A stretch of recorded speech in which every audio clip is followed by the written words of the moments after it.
Now, removing this rear fender is super easy. These big bikes, it seems like they're easier to take apart than the smaller ones. So anyway, what we want to do before we get started here, make sure that you've got the correct size Allen wrench for these two screws. It can either be the key type. I personally like the socket type. Now, the one that fits the best, and I'm sure the size that's correct, is an 8mm. Whatever you do, don't put like a 5/16, because that's a little sloppy. If these were loose, it would be okay, but if they're tight, then you might strip that out. And whatever you do, you don't want to strip these out. So make sure that you've got an 8mm Allen wrench and it fits pretty snug, and then make sure it's in all the way before you torque it. So what we're going to do, we're going to loosen these first. Go ahead and loosen those a little bit. Just back them out, but you don't take them all the way out.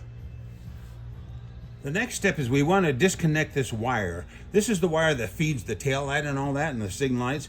So it's real easy to take apart. Just push that little barb right there on the front of that little connector there, and then that'll pull apart.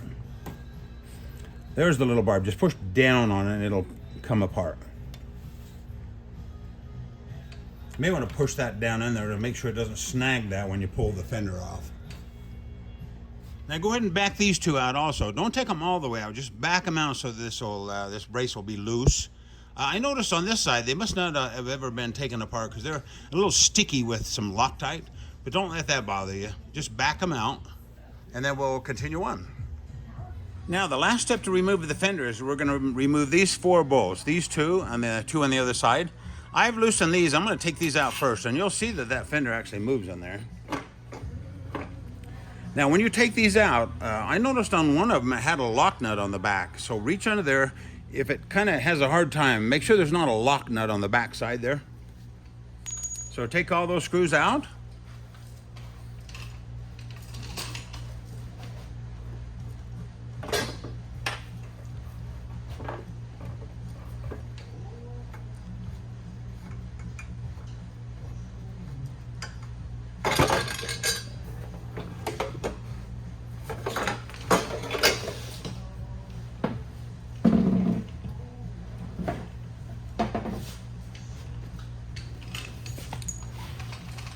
And that fender's off. Nothing like a little old country in the background while you're working on these things. So anyway, go ahead and remove these 2 screws, and then these big chrome things will come off. And the last thing I want to say about the rear fender is make sure that you don't get rid of the fender or whatever, because we want to save this connector coming out.